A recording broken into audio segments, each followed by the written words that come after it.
Enflammée, Isabelle Maréchal est brûlante de chaleur humaine. Isabelle Maréchal.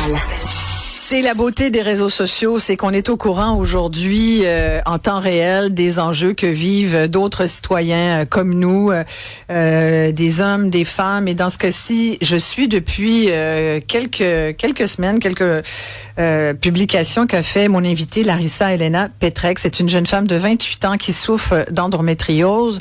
L'endométriose, on n'en parle pas assez, mais c'est une maladie qui touche énormément de femmes au Québec, comme ailleurs. Au Québec, là, c'est vraiment une maladie qui n'est pas, c'est une maladie chronique. On peut pas s'en sortir. Là, ça finit par être ça.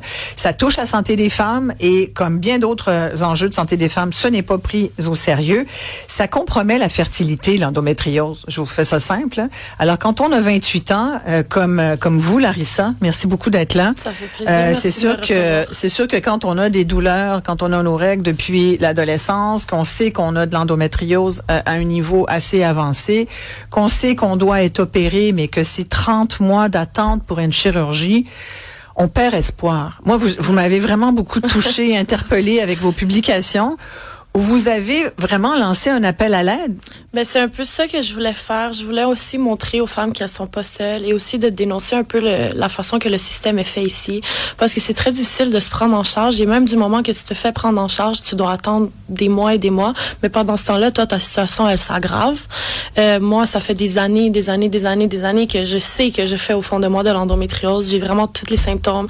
Je vais voir mon gynécologue qui a été assigné par ma docteure de famille depuis des années. Puis je demande, s'il vous plaît, comme j'ai ces symptômes-là, je m'évanouis, je vomis, j'ai mal aux nerfs, ma jambe s'engourdit, je dois donner des coups de poing dans ma jambe pour revoir ma circulation, migraine, ça va vraiment pas de tous les côtés, j'ai des caillots de sang qui coulent, c'est pas normal, c'est pas des règles normales, on m'a tout le temps dit, c'est normal, c'est ça les douleurs quand t'es dans ta semaine, juste prends la pilule, prends la pilule, ouais. Prendre la pilule, juste dire, j'ai toujours été contre, j'ai pas vraiment été pour la prise d'hormones, je sais qu'est-ce que ça peut faire à long terme et aussi c'est juste un pansement au problème. Ouais. Ça va atténuer tes symptômes. Oui, sur le moment, tu vas avoir moins mal, mais dès que tu vas l'arrêter parce que tu veux des enfants, etc., ta douleur revient. En plus de ça, ça veut pas dire que ça fait arrêter l'endométriose de pousser. Elle continue de pousser quand même. Donc, j'ai vraiment été contre et j'ai poussé beaucoup avec mon gynécologue et on m'a toujours dit non. Donc, ils font pas vraiment des tests pour ça. Il y a pas vraiment de moyen de diagnostiquer l'endométriose. Beaucoup de femmes qui font des IRM et des ultrasons et c'est pas visible. On leur dit qu'elles sont folles.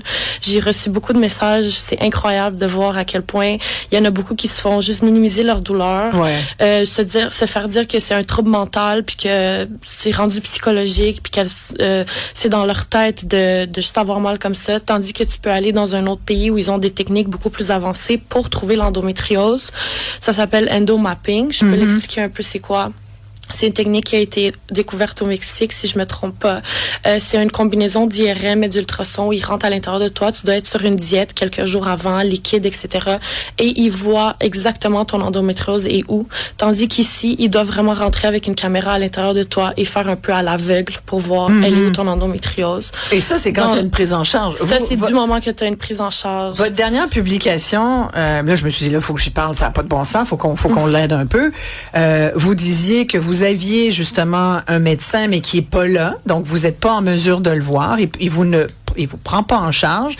Vous avez trouvé un chirurgien qui serait peut-être prêt à vous opérer, mais il peut pas vous prendre en charge parce que vous êtes affilié à un GMF et donc il peut pas faire ça parce que ça doit être le GMF qui se charge de votre dossier.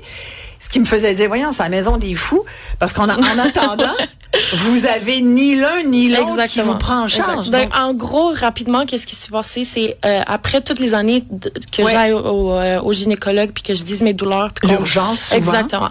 Donc, on m'a toujours dit non. Mais il y a quelques mois, j'ai commencé à avoir une douleur à mon ovaire comme un couteau qui te rentre dedans. J'étais pas capable de marcher. J'étais pas capable de rire ou de tousser. C'est incroyable comment ça peut faire mal. Mais ça l'a donné que ça faisait peut-être 6 mois. J'attendais déjà mon rendez-vous gynécologique puis ça a comme tombé en même temps. 6 mois? Environ, ouais, très, très, très longtemps. Je m'en vais le voir puis finalement, il me fait une consultation physique puis il me touche ici sur mon ovaire droit et il me dit, OK, t'as un gros kyste. Il me dit, je vais t'envoyer pour une écho. Ouais. Donc, il me donne un papier. Il écrit dessus, gros kyste, urgent. Il me dit, reviens me voir dans 4 semaines. J'ai dit, 4 semaines. Non, genre, moi, maintenant, là. urgent. Ouais. Mais là, dans un là mois. je suis comme, OK, je vais aller faire mon écho. Je vais faire mon écho dans les bureaux, et on me dit, il n'y a pas de dispo avant 1 mois et demi, parce que l'écho, c'est seulement avec rendez-vous. Tu peux pas y aller sans rendez-vous. Très compliqué un peu. Là, je dis 1 mois et demi pour mon écho. Après 1 autre mois pour revoir mon médecin. Ça va faire 2 mois de douleur, pas de rien. De diagnostic, pas de solution, pas de rien. J'ai dit non. Mais là, 2-3 jours après, ma douleur était insupportable. Je me suis évanouie, justement, et je me suis ramassée aux urgences. Je suis allée aux urgences, puis finalement, on m'a diagnostiqué, on a trouvé avec un ultrason endovaginal mon endométriome de 9,6 cm de diamètre. Oh, et 2 kystes hémorragiques sur mon ovaire droit, et ça, c'est dû à mon endométriose. Mais là, faut vous opérer, là. Exactement. À partir, c'était au Glen, au Royal Victoria, Ouais. où ils ont une clinique d'endométriose là-bas qui est... Relié au CUSUM, donc. Exactement. Ouais. Mais l'urgentologue en question, elle m'a dit, ici, ils vont jamais t'appeler. C'est très rare qu'ils prennent des nouveaux patients parce que on est nombreuses. Donc, je vais t'envoyer à la clinique de la salle, et là-bas, ils vont t'appeler, la clinique externe de la salle. Ouais. C'est clinique de gynécologie et maternité. Ouais. Donc, j'ai attendu quelques semaines. On m'a appelé. Quelques semaines? On m'a appelé pour un rendez-vous de consultation avec le chirurgien qui va prendre mon cas en charge. Quand je suis arrivée à mon rendez-vous, mon chirurgien que j'ai rencontré, il était pas au courant de mes ultrasons. Il les avait jamais reçus. Et non, ça se parle pas. Le docteur Appel ça nous se l'a parle dit, pas, ouais. exactement. J'ai dit comment ça se fait. Il me dit, il faut que tu signes un papier de consentement, comme quoi tu consentes le Glen à envoyer ton papier ici. Okay. J'ai dit, moi, je suis là, je suis consentante. Ouais, je vous dis oui, je suis ici, là. Let's go.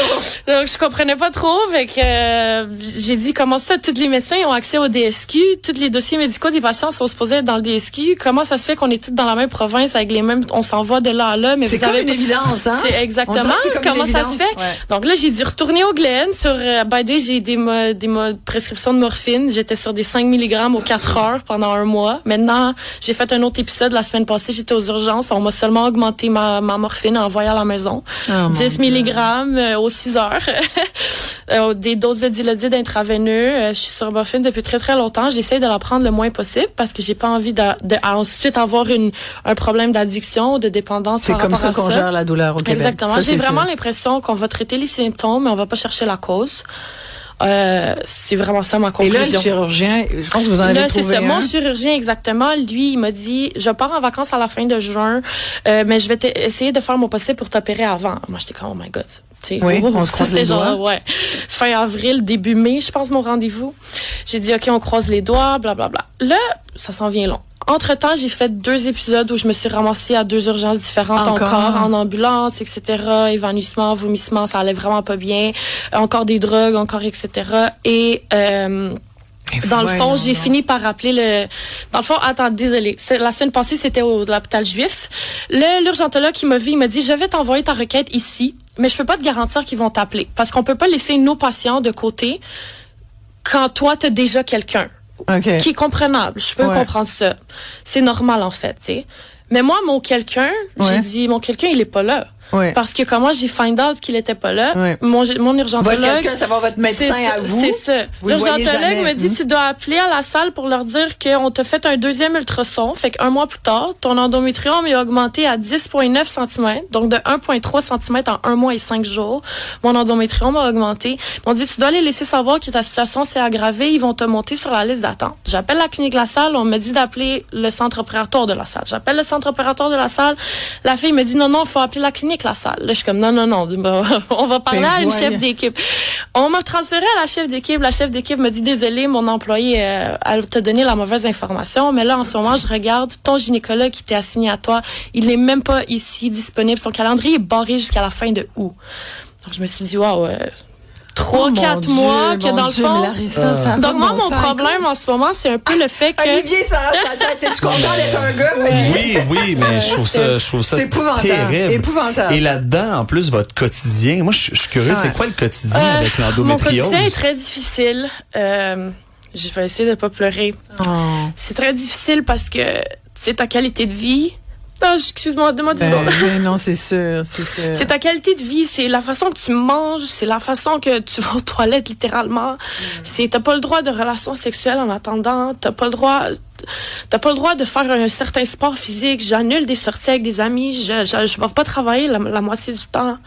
Et c'est des allers-retours à l'urgence. C'est des allers-retours à l'urgence. C'est des drogues non-stop. Je suis pas des petites, littéralement comme toujours un comme peu dans les vapes. Hein? Ouais. Je peux me lever pour aller aux toilettes parce que j'ai constamment envie d'uriner parce que c'est un symptôme de l'endométriose. Quand ça commence à atteindre ta vessie, j'ai constamment envie d'uriner, mais je suis pas bien. Fait que je m'évanouis en chemin vers ma salle de bain. C'est très difficile. J'ai des journées où ça va mieux, mais j'ai des journées où vraiment c'est l'enfer. Et à un moment donné, je me suis dit même à quoi ça sert d'aller aux urgences parce que j'y vais, je me pompe de drogue, puis on m'envoie à la maison quand même. Donc je me dis au pire des cas, je vais rester dans mon lit. Et là, vous êtes rendu. Là, je suis rendue à dire, je vais aller à l'étranger. Je vais aller à l'étranger. Je pense que je fais plus vraiment confiance au système ici. En plus de ça, j'ai fait beaucoup de recherches dans les derniers mois. En plus de ça, je pense que le chirurgien qu'on m'a assigné, moi, j'ai rien contre les professionnels de la santé. C'est vraiment pas ça mon problème. Moi, mon problème, c'est le système et la façon que ça fonctionne. C'est la prise en charge. Et la prise en charge et les protocoles. Ils sont pas pareils. Même dans le même hôpital, les gens disent des choses différentes. Ouais. D'un hôpital à l'autre, les gens disent des choses différentes. Ouais. Puis toi, comme patient, tu fais des allers-retours à travers Montréal, puis à travers les hôpitaux comme ça pendant des jours et des semaines, appels téléphoniques, etc., pour essayer de figure out un peu qu'est-ce qui se passe avec toi, c'est quoi la prochaine étape. À chaque jour, je me réveille, puis je suis comme, OK, bon, j'appelle qui aujourd'hui? Je fais quoi aujourd'hui pour m'aider, pour améliorer ma situation? Mais il n'y a pas grand-chose que tu peux faire parce que le monde sont pas tous sur le même chemin. Parce que c'est un pion dans le système. C'est un petit peu comme un pion. Moi, je comprends que tout le monde attend. Je comprends qu'il y a des attentes, qu'il y a beaucoup de femmes dans ma situation et c'est justement ça que j'essaie de mettre à l'affiche. C'est que on n'est pas prise en charge parce qu'on n'est pas prise au sérieux. On nous dit souvent qu'on exagère. On nous dit souvent qu'on dramatise parce qu'on est des femmes. Mais ça, on peut-tu juste, s'il vous plaît, arrêter ça? Ça n'a pas de bon sens. Écoute, pour te dire, il y a un parent là, qui vient de nous écrire, là, bonjour, ma fille souffre d'endométriose et a été diagnostiquée lors d'une opération pour une torsion ovarienne. Elle se fait encore dire que c'est juste de l'endométriose. Ce que votre invité raconte, c'est un copier-coller de ce que vit ma fille. Elle a 18 ans présentement. J'ai invité d'ailleurs à nous appeler. Là, complètement. C'était surtout pas 877-827-2346. C'est fou, là. C'est vraiment fou. Mais c'est ça, l'affaire. Depuis que j'ai commencé mes réseaux sociaux, surtout TikTok, ça a vraiment allé plus loin que mon Instagram. J'ai reçu plus de 100 messages et commentaires. Et je lis les histoires des autres.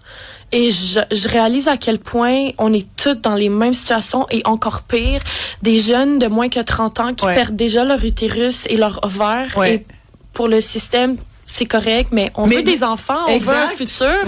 Moi, si j'ai pas d'enfants, c'est mon plus grand rêve d'être mère. Je veux pas arriver à la torsion, perdre mon ovaire ou arriver à un point où mon endo est tellement avancé et grave que je perds mon utérus. Et personne m'a aidé. Quand je peux littéralement m'emprunter à la banque, avoir l'aide de mes parents, de mon copain, etc., et aller ailleurs dans un autre pays pour me faire enlever tout ce que j'ai besoin de me faire enlever. C'est ça que tu vas faire? Je pense que ça serait ma prochaine étape. J'ai déjà envoyé des requêtes dans plusieurs pays. Comme? J'ai envoyé en Roumanie, en Turquie et au Mexique. C'est des très bonnes cliniques qui sont renommées, qui ont des meilleures techniques pour trouver l'endométriose avant de devoir rentrer dans le toit avec la caméra. Ça coûte très cher, mais souvent ils font des tout inclus aussi dans le sens qu'ils te donnent un nutritionniste, un physiothérapeute, un psychologue. Ils te laissent rester à leur hôtel pendant 2 semaines après ils continuent de te suivre quand tu reviens dans le pays. C'est important d'avoir... Ici, là, on parle même pas de nutrition, il n'y a pas un docteur qui m'a mentionné la nutrition ou le côté psychologique, mais c'est vraiment difficile sur le mental. Alors que t'es sur la morphine puis le Dilaudid. Exactement. Ouais. C'est très, très difficile de vivre un quotidien normal, de se déplacer. À tous les jours, je me réveille, it's a gamble. C'est un... Je sais pas qu'est-ce que c'est. Et au bout de la ligne... il n'y a rien qui s'améliore. Pouvoir avoir des enfants aussi. Là. Et malheureusement, pour beaucoup de femmes, j'ai reçu leur message et c'est pour ça que j'ai accepté pour les défendre un peu. Merci tellement. Ça fait plaisir. T'es excellente pour expliquer la maison des fous, en tous les cas. C'est un peu ça. Elena Petrec, on va faire un suivi, bien sûr. On espère que cette entrevue va réveiller un peu quelqu'un quelque part dans le réseau. C'est ça qu'on souhaite. J'espère aussi. Vraiment. Merci beaucoup d'être venu à l'émission. Merci à vous. Merci bien. vous.